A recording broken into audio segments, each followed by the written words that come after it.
Viewers break ਬਾਅਦ ਤੁਹਾਡਾ ਸਾਰਿਆਂ ਦਾ ਸਵਾਗਤ ਹੈ। ਗੱਲਬਾਤ ਨੂੰ ਅੱਗੇ ਤੋਰਦੇ ਹਾਂ। ਡਾਕਟਰ ਸਾਹਿਬ, ਜਿੱਥੇ ਅਸੀਂ ਇਹ ਸਾਰੇ ਪਾਰਟ ਦੇ ਉੱਤੇ ਗੱਲ ਕੀਤੀ ਆ, ਹੁਣ ਜੋ ਭਾਰਤ ਦੇ ਵਿੱਚ ਚੱਲ ਰਿਹਾ, ਥੋੜ੍ਹੀ ਜਿਹੀ ਗੱਲਬਾਤ ਦਾ ਦਾਇਰਾਕਾਰ ਵਧਾਈਏ। ਓਵਰਆਲ ਜੇ ਸਾਊਥ ਏਸ਼ੀਅਨ ਕੰਟੈਕਸਟ ਦੇ ਵਿੱਚ ਦੇਖਣਾ ਹੋਵੇ, ਜਿਹੜੀਆਂ ਡਿਵੈਲਪਮੈਂਟਸ ਨੇ ਉਹ ਕਈ ਪਾਸਿਓਂ ਚੱਲ ਰਹੀਆਂ ਨੇ। ਭਾਰਤ ਦੇ ਜਿਹੜੇ ਸਬੰਧ ਨੇ ਉਹ ਚੀਨ ਦੇ ਨਾਲ ਕਿਵੇਂ ਦੇ ਰਹੇ ਆ, ਉਹਦੇ 'ਤੇ ਪਹਿਲਾਂ ਕਈ ਜਿਹੜੀਆਂ ਖਬਰਾਂ ਨੇ ਜਾਂ ਕਈ ਡਿਵੈਲਪਮੈਂਟਸ ਹੋਈਆਂ ਨੇ, ਤੁਸੀਂ ਉਹਨਾਂ ਦਾ ਜ਼ਿਕਰ ਇਸ ਸ਼ੋਅ ਦੇ ਵਿੱਚ ਬਾਖੂਬੀ ਤਰੀਕੇ ਦੇ ਨਾਲ ਕੀਤਾ। ਹੁਣ ਜਿਹੜਾ ਇਹ ਸਾਰਾ ਘਟਨਾਕ੍ਰਮ ਚੱਲ ਰਿਹਾ ਹੈ, ਇੱਕ ਪਾਸੇ ਜਿੱਥੇ ਬੈਕ ਆਫ ਕਰਨ ਦੀ ਲਾਈਨ ਆ ਰਹੀ ਸੀ ਗਲਵਾਨ ਵੈਲੀ ਦੇ ਵਿੱਚੋਂ, ਉੱਥੇ ਇਹ ਵੀ ਆਇਆ ਵੀ ਨਹੀਂ, ਉਹ ਪਿੱਛੇ ਨਹੀਂ ਹਟ ਰਹੇ, ਤੇ ਇੱਦਾਂ ਦੀਆਂ ਖਬਰਾਂ ਵੀ ਨੇ। ਤੇ ਨਾਲ ਹੀ ਨਾਲ ਜਦੋਂ ਅਸੀਂ ਕਸ਼ਮੀਰ ਦੀ ਗੱਲ ਕਰਦੇ ਹਾਂ, ਕਸ਼ਮੀਰ ਸੈਂਟਰਿਕ ਜਿਹੜੀ ਗੱਲ ਹੁੰਦੀ ਆ, ਹੁਣ ਜਦੋਂ ਤੋਂ ਪਿਛਲੇ ਸਾਲ ਤੋਂ ਕਸ਼ਮੀਰ ਦੇ ਵਿੱਚੋਂ ਸਪੈਸ਼ਲ ਸਟੇਟਸ ਹਟਾਇਆ ਗਿਆ, ਉਹ ਤੋਂ ਬਾਅਦ ਇਹ ਗੱਲ ਦੇਖਣ ਦੇ ਵਿੱਚ ਸਾਡੇ ਸਾਹਮਣੇ ਆਈ ਹੈ ਕਿ ਚਾਈਨਾ ਨੇ ਵੀ ਜਿਹੜਾ ਹੈ ਉਹ ਭਾਰਤ ਨੂੰ ਅੱਖਾਂ ਦਿਖਾਉਣੀਆਂ ਜ਼ਿਆਦਾ ਜਿਹੜੀ ਸ਼ਿੱਦਤ ਦੇ ਨਾਲ ਉਹ ਸ਼ੁਰੂ ਕੀਤੀਆਂ ਨੇ। ਵੱਡੇ ਲੈਵਲ 'ਤੇ ਜਿਹੜਾ ਇਹਦਾ ਵਿਰੋਧ ਵੀ ਚੀਨ ਵੱਲੋਂ ਇੰਟਰਨੈਸ਼ਨਲ ਲੈਵਲ 'ਤੇ ਵੀ ਕੀਤਾ ਗਿਆ। ਯੂਨਾਈਟਿਡ ਨੇਸ਼ਨਸ ਦੇ ਵਿੱਚ ਗੱਲਬਾਤ ਕਰਨੀ, ਯੂਨਾਈਟਿਡ ਨੇਸ਼ਨਸ ਨੂੰ ਇਸ ਗੱਲ 'ਤੇ ਕਸ਼ਮੀਰ ਇਸ਼ੂ ਦੇ ਉੱਤੇ ਫੋਕਸ ਕਰਵਾਉਣ ਦੇ ਵਿੱਚ ਚੀਨ ਨੇ ਆਪਣਾ ਜਿਹੜਾ ਰੋਲ ਹੈ ਉਹ ਅਦਾ ਕੀਤਾ। ਤੇ ਨਾਲ ਹੀ ਨਾਲ ਹੁਣ ਜਿਹੜੀ ਰੀਸੈਂਟਲੀ ਅਸੀਂ ਦੇਖਦੇ ਹਾਂ ਕਿ ਕਸ਼ਮੀਰ ਮੁੱਦੇ 'ਤੇ ਚਾਈਨਾ ਵੱਲੋਂ ਇਹ ਗੱਲ ਸਿੱਧੇ ਤੌਰ 'ਤੇ ਕਹੀ ਗਈ ਹੈ ਕਿ ਜਿਹੜਾ ਸਟੈਪ ਮੋਦੀ ਸਰਕਾਰ ਵੱਲੋਂ ਇਹ ਚੁੱਕਿਆ ਗਿਆ ਹੈ, ਇਹ ਗੈਰ ਕਾਨੂੰਨੀ ਹੈ, ਇਲੀਗਲ ਹੈ, ਤੇ ਇਹ ਕੰਪਲੀਟਲੀ ਗਲਤ ਹੈ। ਉਹਨਾਂ ਵੱਲੋਂ ਜਿਹੜੀ ਇਹ ਗੱਲ ਕਹੀ ਗਈ ਹੈ, ਇਹਦੇ ਮਾਇਨੇ ਕੀ ਨੇ? ਕਿ ਇਹ ਮੰਨਿਆ ਜਾਵੇ ਕਿ ਆਉਣ ਵਾਲੇ ਸਮੇਂ ਦੇ ਵਿੱਚ ਚਾਈਨਾ ਵੀ ਪਾਕਿਸਤਾਨ ਨਾਲ ਲੱਗ ਕੇ ਕਸ਼ਮੀਰ ਇਸ਼ੂ ਨੂੰ ਰੇਜ਼ ਕਰੇਗਾ, ਜਾਂ ਇਸ ਨੂੰ ਅੱਗੇ ਤੋਰਨ ਲਈ ਕੋਈ ਉਪਰਾਲਾ ਕਰੇਗਾ, ਜਾਂ ਉਹਨਾਂ ਦਾ ਜਿਹੜਾ ਬਿਜ਼ਨਸ ਇੰਟਰਸਟ ਹੈ ਸੀਪੈਕ ਕੋਰੀਡੋਰ ਨੂੰ ਲੈ ਕੇ ਉਸ ਦੀ ਹੀ ਜਿਹੜੀ ਸੇਫਟੀ ਹੈ ਉਹਨਾਂ ਲਈ ਮੁੱਖ ਮਕਸਦ ਹੈ, ਉਹ ਤੋਂ ਬਿਯੋਂਡ ਉਹ ਨਹੀਂ ਜਾਂਦੇ? ਦੇਖੋ, ਸਭ ਤੋਂ ਪਹਿਲਾਂ ਤਾਂ ਜੰਮੂ ਕਸ਼ਮੀਰ 'ਚ ਚੇਂਜ ਆਫ ਗਾਰਡ ਦੀ ਗੱਲ ਕਰੀਏ ਕਿ ਜਿਹੜਾ ਹੁਣ ਤੱਕ ਲੈਫਟੀਨੈਂਟ ਗਵਰਨਰ ਜਿਹੜਾ ਹੈ ਉਹ ਲਾਇਆ ਸੀ, ਪਹਿਲਾਂ ਸਾਲ ਪਹਿਲਾਂ ਸਤਪਾਲ ਉਹਨੂੰ ਕੱਢ ਕੇ ਕਿਤੇ ਹੋਰ ਭੇਜਿਆ, ਉਹਦੇ ਤੋਂ ਜਿੰਨਾ ਕੁ ਕੰਮ ਲੈਣਾ ਸੀ ਲੈ ਲਿਆ। 178 ਦੇ ਕਰੀਬ ਨਵੇਂ ਕਾਨੂੰਨ ਪੁਰਾਣੇ ਜਿਹੜੇ ਨੇ ਉਹ ਸਾਰੇ ਅਨਡੂ ਕਰਵਾ ਦਿੱਤੇ। ਔਰ ਹੁਣ ਸਿੱਧਾ ਕਿਉਂਕਿ ਜਿਹੜੀਆਂ ਤਿੰਨ ਚੀਜ਼ਾਂ ਜਿਹਨੂੰ ਕੱਲ੍ਹ ਇੱਕ ਡਿਸਕਸ਼ਨ ਦੇ ਵਿੱਚ ਇੱਕ ਜਿਹੜੇ ਕਸ਼ਮੀਰ ਨਾਲ ਸੰਬੰਧਿਤ ਹੀ ਨੇ, ਹਾਲਾਂ ਉਹ ਰਿਟਾਇਰਡ ਸ਼ਾਇਦ ਮਾਰਸ਼ਲ ਰਹੇ ਨੇ ਔਰ ਕਸ਼ਮੀਰੀ ਪੰਡਤ ਨੇ, ਮਿਸਟਰ ਕੌਕ, ਇੰਟਰਲੋਕੂਟਰ ਵੀ ਸੀ ਮਨਮੋਹਨ ਸਿੰਘ ਸਰਕਾਰ ਦੇ ਵੇਲੇ। ਉਹਨੇ ਕਿਹਾ ਵੀ ਇਕੱਲਾ ਇਹ ਨਹੀਂ ਹੈ ਵੀ ਕਸ਼ਮੀਰੀਆਂ ਦਾ ਆਨਰ, ਕਸ਼ਮੀਰੀਆਂ ਦੀ ਇੱਜ਼ਤ ਔਰ ਉਸ ਸਾਰਿਆਂ ਨੂੰ ਰੱਬ ਕੀਤਾ ਉਹਨਾਂ ਦੇ ਨੱਕ ਨੂੰ ਥੱਲੇ, ਔਰ ਲਗਾਤਾਰਤਾ ਨਾਲ ਹੋ ਰਿਹਾ। ਉਹਨਾਂ ਨੇ ਕਿਹਾ ਕਿ ਵੀ ਇਹ ਜਿਹੜੀਆਂ ਉਹਨਾਂ ਨੇ ਡਿਮੋਲਿਸ਼ ਕੀਤਾ, ਉਹਨਾਂ ਨੇ ਹੁਣ ਇਸ ਸਾਰੇ ਦੇ ਨਾਲ ਜਿਹੜੀ ਡੈਮੋਗ੍ਰਾਫੀ ਚੇਂਜ ਹੈ ਉਸ ਵੱਲ, ਔਰ ਡੀਲਿਮਿਟੇਸ਼ਨ, ਉਹਨਾਂ ਨੇ ਕਿਹਾ 3 ਡਰਟੀ ਡੀਜ਼, ਕਿ ਵੀ ਪਹਿਲਾਂ ਤਾਂ ਉਹਨਾਂ ਨੇ ਉਹਦਾ ਸਟੇਟਹੁੱਡ ਹੀ ਡਿਮੋਲਿਸ਼ ਕਰਕੇ ਕਸ਼ਮੀਰੀਆਂ ਦੇ ਆਨਰ ਨੂੰ ਡਿਮੋਲਿਸ਼ ਕੀਤਾ। ਫਿਰ ਉਹਨੇ ਕਿਹਾ ਵੀ ਹੁਣ ਜਿਸ ਤੇਜ਼ੀ ਦੇ ਨਾਲ ਉੱਥੇ ਡੋਮਿਸਾਈਲ ਲਾ ਲਿਆ ਕਿ ਜਿਹਦੇ 'ਚ ਬਾਹਰਲਿਆਂ ਨੂੰ ਵੀ ਔਰ ਜ਼ਮੀਨਾਂ ਐਕਵਾਇਰ ਕਰਨੀਆਂ ਔਰ ਸਾਰੇ ਆਰਡੀਨੈਂਸਿਸ, ਇਹ ਜਿਹੜੇ ਨੇ ਟੋਟਲੀ ਉੱਥੋਂ ਦੀ ਡੈਮੋਗ੍ਰਾਫਿਕ ਚੇਂਜ ਕਰਨ ਦੀ ਲਾਈਨ ਹੈ।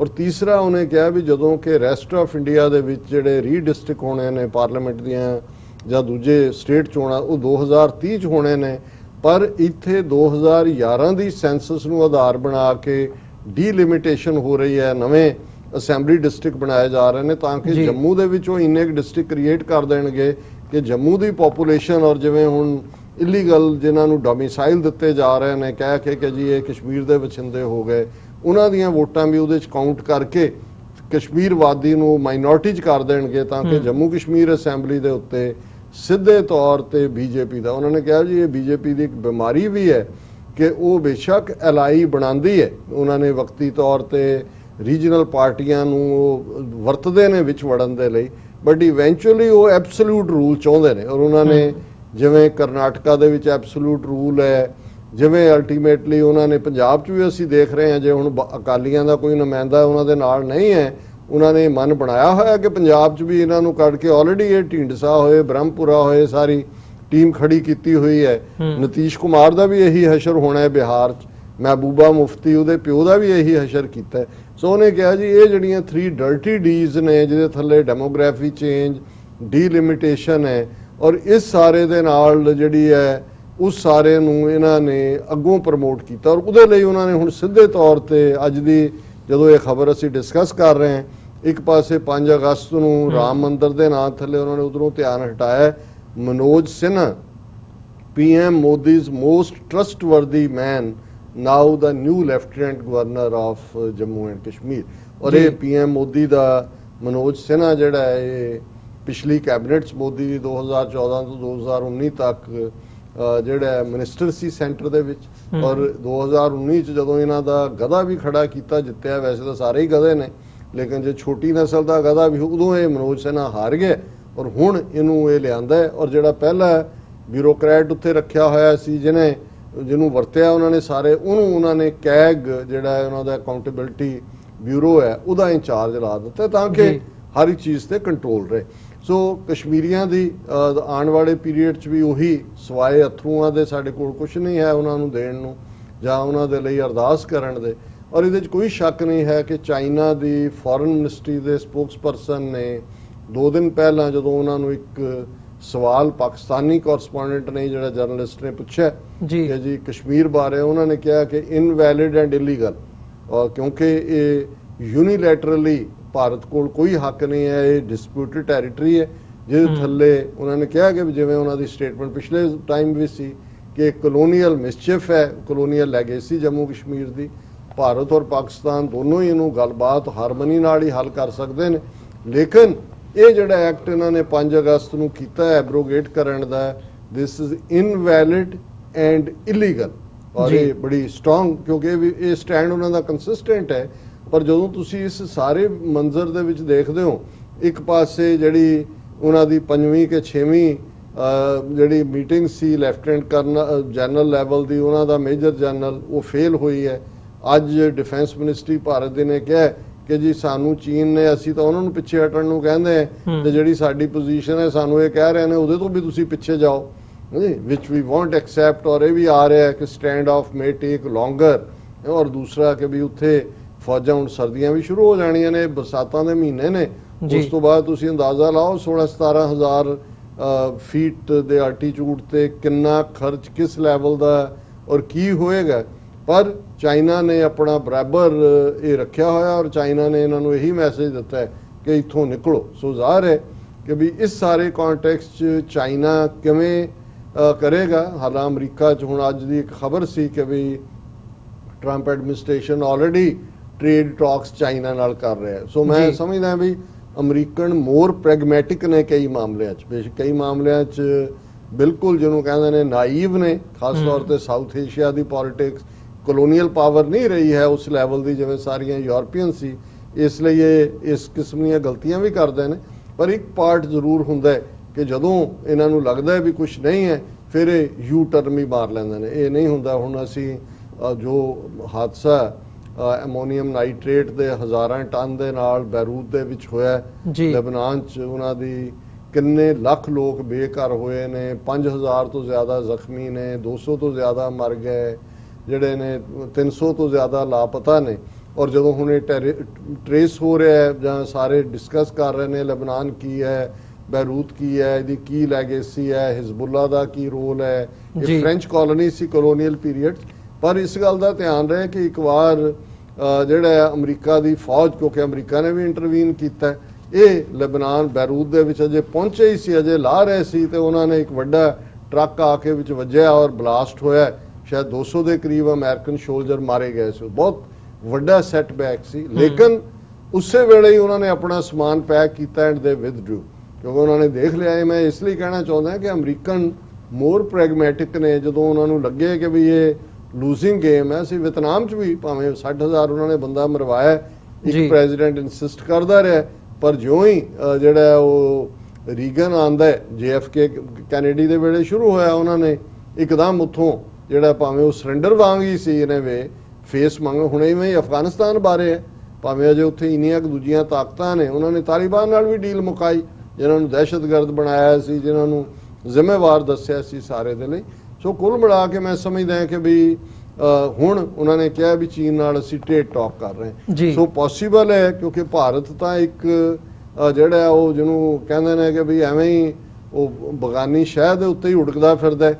ਤੇ ਜੇ ਅਮਰੀਕਾ ਇਹ ਕਰ ਲੈਂਦਾ ਹੈ, ਔਰ ਚਾਈਨਾ ਵੀ ਦੇਖ ਰਿਹਾ, ਕਿਉਂਕਿ ਚਾਈਨਾ ਨੇ ਵੀ ਅਮਰੀਕਾ ਨਾਲ ਬਾਰਡਰ ਤਾਂ ਲੱਗਦਾ ਨਹੀਂ ਉਹਦਾ।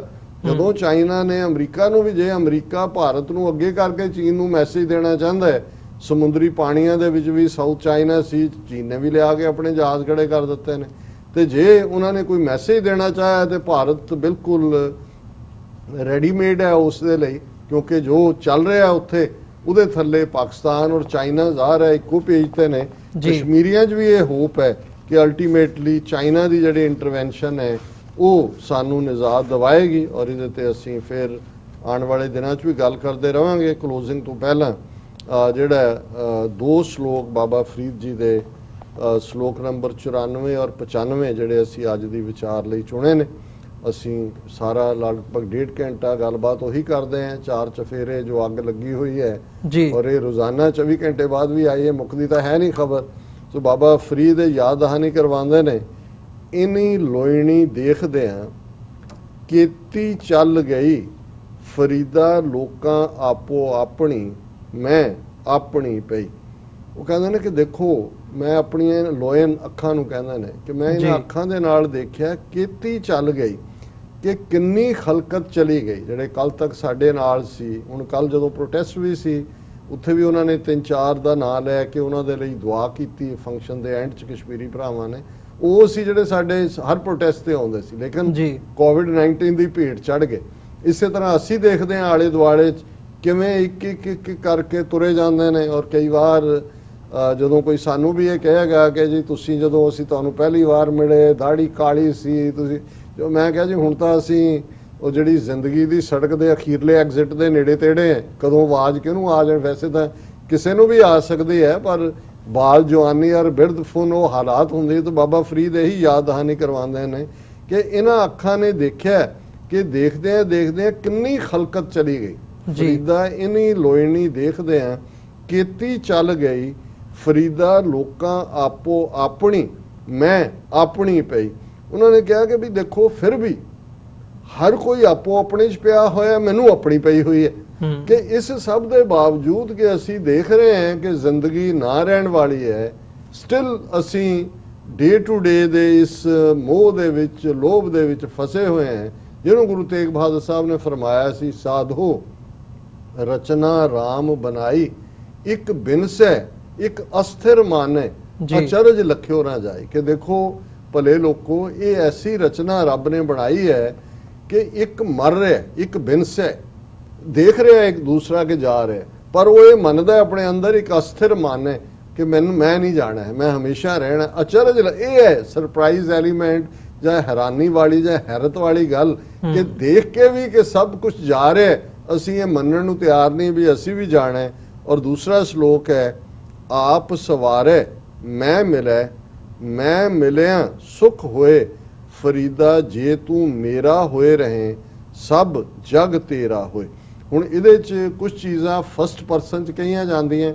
ਇੱਕ ਆਵਾਜ਼, ਅਗੰਮੀ ਆਵਾਜ਼ ਦੇ ਰੂਪ 'ਚ ਜਦੋਂ ਤੁਸੀਂ ਕਿਸੇ ਸੋਲੂਸ਼ਨ ਦੀ ਤਲਾਸ਼ ਕਰਦੇ ਹੋ, ਤੁਹਾਡੇ ਅੰਦਰ ਇੱਕ ਸ਼ਿਕਵਾ, ਜਿਵੇਂ ਅਲਾਮਾ ਇਕਬਾਲ ਨੇ ਕਿਹਾ ਸੀ ਕਿ ਸ਼ਿਕਵਾ ਰੱਬ ਦੇ ਨਾਲ, ਫਿਰ ਉਹਦਾ ਰੱਬ ਦਾ ਜਵਾਬ ਵੀ ਹੈ, ਜਵਾਬੇ ਸ਼ਿਕਵਾ ਹੈ ਕਿ ਭਾਈ ਤੂੰ ਇਹ ਕਿਹਾ ਪਰ ਪਹਿਲਾਂ ਤੂੰ ਦੱਸ ਤੂੰ ਕੀ ਹੈ।